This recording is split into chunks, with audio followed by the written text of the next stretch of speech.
Hello friends, இந்த வீடியோவில் stock market அப்படின்னா அது எப்படி ஒர்க் ஆகுது அப்படிங்கிறது ரொம்ப சிம்பிளாக ஈஸியான எக்ஸாம்பிள் இப்போ நம்ம பார்க்க போகிறோம். ஃபர்ஸ்ட் நான் ஒரு கம்பெனி ஸ்டார்ட் பண்ணுறேன். இந்த கம்பெனி இன்னும் கொஞ்சம் பெருசாக எக்ஸ்பேண்ட் பண்ணணும்னு நினைக்கிறேன். என் கையில் பணம் இல்லை. அப்படிங்கும்போது நான் பேங்க்கில் போய் லோன் வாங்கி தான் என் கம்பெனி பெருசாக எக்ஸ்பேண்ட் பண்ணணும். இப்போ இந்த சுச்சுவேஷன் இல்லாமல் என் கம்பெனி பெருசாக எக்ஸ்பேண்ட் பண்ணணும் அப்படின்னு நினைக்கும் போது இப்போ பார்த்தீங்கன்னா நான் மட்டும் இந்த கம்பெனி இன்வெஸ்ட் பண்ணியிருக்கேன்.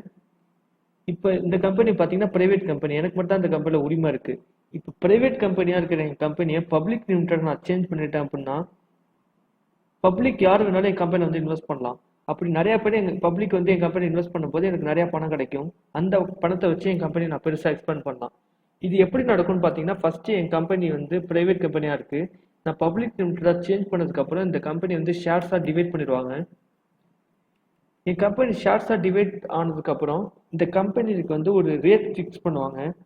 இந்த ரேட் ஃபிக்ஸ் பண்ணதுக்கப்புறம் இந்த கம்பெனியை கொண்டு போய் ஸ்டாக் மார்க்கெட்டில் லிஸ்ட் பண்ணுவாங்க. அப்படி லிஸ்ட் பண்ணதுக்கப்புறம் நிறையா பப்ளிக் வந்து இந்த கம்பெனியை வந்து ட்ரேட் பண்ண ஆரம்பிச்சிருவாங்க. நிறையா பப்ளிக் இந்த கம்பெனியை வந்து இன்வெஸ்ட் பண்ணும்போது எனக்கு நிறைய பணம் கிடைக்கும். அதை வச்சு இந்த கம்பெனியை நான் பெருசாக எக்ஸ்பேண்ட் பண்ணுவேன். இதுதான் பார்த்தீங்கன்னா கம்பெனியோட எனக்கு கிடைக்கிற பெனிஃபிட்ஸ். ஃபர்ஸ்ட் பிரைவேட் லிமிட்டடாக இருக்குது என் கம்பெனி. அதுக்கப்புறம் என் கம்பெனி வந்து பப்ளிக் லிமிட்டடாக சேஞ்ச் பண்ணுறேன். அதுக்கப்புறம் நான் ஷேர்ஸாக டிவைட் பண்ணுறேன். அதுக்கப்புறம் அந்த ஷேர்ஸை பப்ளிக்கிட்ட விற்கிறேன். நிறைய பப்ளிக் என் கம்பெனி இன்வெஸ்ட் பண்ணுறாங்க. என் கம்பெனி வந்து பெருசாக எக்ஸ்பேண்ட் பண்ணுறதுக்கு அந்த பணத்தை வச்சு நான் ஈஸியாக யூஸ் பண்ணிக்கிறேன். இப்போ இதுதான் பார்த்தீங்கன்னா ஸ்டாக் மார்க்கெட்டில் நிறைய கம்பெனிஸ் நடக்கிற விஷயம். ஒவ்வொரு கம்பெனியும் ஸ்டாக் மார்க்கெட் வரும்போது இந்த ரீசனுக்கு தான் வந்து லிஸ்ட் ஆகுது. இந்தியாவில் பார்த்தீங்கன்னா நிறைய கம்பெனிஸ் வந்து லிஸ்ட் ஆகிருக்கு. Infosys, TCS, HCL, BHEL, SBI, HDFCன்னு பார்த்தீங்கன்னா இந்தியாவில் நிறைய கம்பெனிஸ் வந்து ஸ்டாக் மார்க்கெட்டில் லிஸ்ட் ஆகிருக்கு. இப்போ ஒரு கம்பெனி ஸ்டாக் மார்க்கெட்டில் லிஸ்ட் ஆகிறதுக்கு காரணம் பார்த்தீங்கன்னா இதுதான். இப்போ இந்த மாதிரி கம்பெனியில் இன்வெஸ்ட் பண்ணுறதுனால உங்களுக்கு என்ன பெனிஃபிட் அப்படின்னு கேட்டிங்கன்னா, ஒரு கம்பெனி ப்ராஃபிட் எடுக்குது அப்படின்னா அந்த ப்ராஃபிட்டை டிவிடெண்ட் அப்படின்னு சொல்லி பப்ளிக் இன்வெஸ்டர் யாரெல்லாம் அந்த கம்பெனி இன்வெஸ்ட் பண்ணியிருக்காங்களோ எல்லாருக்கும் அதை வந்து கேஷாக அவங்க அக்கௌண்ட்டில் போய் கிரெடிட் பண்ணுவாங்க. ப்ராஃபிட்ஸ் வந்து டிவைட் பண்ணுவாங்க. அதுக்கப்புறம் அந்த ப்ராஃபிட்டை சில கம்பெனி அவங்க கம்பெனியில் இன்வெஸ்ட் பண்ணுவாங்க. அப்படி இன்வெஸ்ட் பண்ணும்போது அந்த கம்பெனியோட வேல்யூ இன்க்ரீஸ் ஆகிட்டே இருக்கும். அந்த கம்பெனி இன்க்ரீஸ் ஆகிட்டே இருக்கும். இப்போ இந்த கம்பெனியோட வேல்யூவும் இந்த கம்பெனி இன்க்ரீஸ் ஆக உங்களோட ஷேர் ப்ரைஸும் இன்க்ரீஸ் ஆகிட்டே இருக்கும். சப்போஸ் நீங்கள் ₹1 அப்படின்னு இருக்கும்போது அந்த கம்பெனியில் போய் இன்வெஸ்ட் பண்ணுறீங்க அப்படின்னா இந்த கம்பெனி நல்லா ப்ராஃபிட் இருக்குது அப்படின்னா அந்த கம்பெனியோட வேல்யூ பார்த்தீங்கன்னா இன்க்ரீஸ் ஆகிட்டே இருக்கும். இந்த ஷேர் ப்ரைஸ் பார்த்தீங்கன்னா ₹1 20 30 போயிட்டே இருக்கும். இப்போ ₹1 நீங்கள் வாங்கின இந்த ஷேரை ₹20 நீங்கள் விற்றீங்க அப்படின்னா உங்களுக்கு ₹19 ஒரு ஷேருக்கு ப்ராஃபிட் கிடைக்குது. இப்போ இதுதான் பார்த்தீங்கன்னா உங்களுக்கு கிடைக்கிற பெனிஃபிட்ஸ். நீங்கள் எந்த கம்பெனியில் வேணாலும் இன்வெஸ்ட் பண்ணலாம். அந்த கம்பெனி நல்ல கம்பெனியாக இருந்துச்சுன்னா நிறைய ப்ராஃபிட் எடுத்துச்சுன்னா உங்களுக்கும் அந்த கம்பெனியில் ப்ராஃபிட் கிடைக்கும். இப்படி தான் பார்த்தீங்கன்னா ஒவ்வொரு கம்பெனியும் வந்து ஸ்டாக் மார்க்கெட்டில் லிஸ்ட் ஆகிருக்கு. இப்படி தான் ஒவ்வொரு ஸ்டாக்ஸும் ஒர்க் ஆகுது. இந்த ஓவரால் ஸ்டாக்ஸ் கம்பெனியை தான் நம்ம ஸ்டாக்குன்னு சொல்கிறோம். ஓவரால் ஸ்டாக்ஸை தான் நம்ம ஸ்டாக் மார்க்கெட் அப்படின்னு சொல்கிறோம். இப்போ இந்த மாதிரி கம்பெனி இன்ஃபர்மேஷன் உங்களுக்கு தெரிஞ்சுக்கணும் அப்படின்னு நினச்சிங்கன்னா ஜஸ்ட் நீங்கள் money.rediff.com அப்படின்னு சொல்லி ஒரு வெப்சைட் இருக்கும். அதுக்குள்ளே போங்க. அதில் போய் நீங்கள் எந்த கம்பெனி வேணாலும் டைப் பண்ணுங்கள்.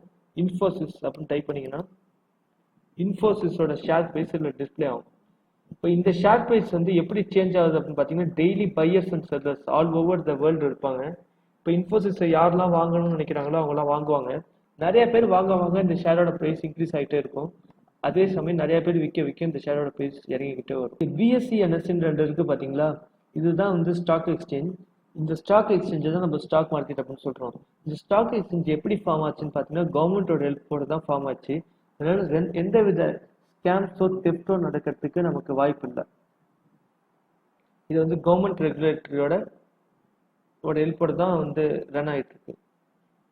ஸோ இந்த 2 எக்ஸ்சேஞ்சில் என்ன நடக்கும் அப்படின்னு பார்த்தீங்கன்னா யூஸ்வலாக நம்ம பிளேஸ் பண்ணுற எல்லா ஆர்டரும் இந்த எக்ஸ்சேஞ்ச் தான் போய் எக்ஸிக்யூட் ஆகும். அது மட்டும் கிடையாது, இந்தியாவில் இருக்கிற எல்லா பப்ளிக் லிமிடெட் கம்பெனிஸும் இந்த எக்ஸ்சேஞ்ச்லாம் லிஸ்ட் ஆகிருக்கு. ஒவ்வொரு கம்பெனிஸும் ஸ்டாக் மார்க்கெட்டில் ட்ரேட் ஆகணும்னா இந்த எக்ஸ்சேஞ்ச்லாம் லிஸ்ட் ஆகணும். அதனால பார்த்தீங்கன்னா நீங்கள் ட்ரேட் பண்ண ஆசைப்படுற எல்லா ஸ்டாக்ஸும் பார்த்தீங்கன்னா இந்த எக்ஸ்சேஞ்ச் தான் ட்ரேட் ஆகிட்டு இருக்கும். இப்போ ஸ்டாக் மார்க்கெட்டில் நீங்கள் இன்வெஸ்ட் பண்ண இன்ட்ரெஸ்ட்டாக இருக்கீங்க அப்படின்னா நீங்கள் டேட்டா அந்த 2 எக்ஸ்சேஞ்சும் ட்ரேட் பண்ண முடியாது. ஃபஸ்ட்டு நீங்கள் ப்ரோக்கர்ட்ட ஒரு அக்கௌண்ட் ஓப்பன் பண்ணிக்கணும். இந்தியாவில் எடுத்துக்கிட்டிங்கன்னா நிறைய ப்ரோக்கர்ஸ் இருக்காங்க. ICICI, HDFC, SBI நிறைய ப்ரோக்கர்ஸ் இருக்காங்க. இதுக்காக நாங்கள் ரெக்கமெண்ட் பண்ணுற ப்ரோக்கர் யாருன்னு பார்த்தீங்கன்னா அப்ஸ்டாக். ஏன் உங்களை ரெக்கமெண்ட் பண்ணுறோம் அப்படின்னு பார்த்தீங்கன்னா ப்ரோக்கர் எடுத்துக்கிட்டாலே நார்மலாக சார்ஜ் பண்ணுவாங்க. இப்போ அப்ஸ்டாக் எடுத்துக்கிட்டிங்கன்னா இருக்கிறது ரொம்ப கம்மி ப்ரோக்கரேஜ். அதுக்கப்புறம் பார்த்தீங்கன்னா உங்களுக்கு நிறையா ஃபெசிலிட்டி இருக்குது. இதில் உங்களுக்கு வந்து மொபைல் ஆப்ஸ் இருக்குது, அதுக்கப்புறம் சார்ட் இருக்குது, எல்லாத்தையுமே நீங்கள் யூஸ் பண்ணி ப்ராஃபிட் எடுக்கிறதுக்கு உங்களுக்கு ரொம்ப யூஸ்ஃபுல்லாக இருக்கும். நீங்கள் அப்ஸ்டாக்ல அக்கௌண்ட் ஓப்பன் இன்ட்ரெஸ்ட்டாக இருக்கீங்க அப்படின்னா இந்த வீடியோ கீழே இருக்கிற டிஸ்கிரிப்ஷனை கிளிக் பண்ணிங்கன்னா ஆட்டோமேட்டிக்காக அது ஒரு லிங்க்குக்கு போகும். அந்த லிங்க்கில் போய் நீங்கள் உங்கள் டீட்டெயில்ஸ் அப்லோட் பண்ணிங்கன்னா உங்கள் அக்கௌண்ட் ஓப்பன் ஆகிடும்.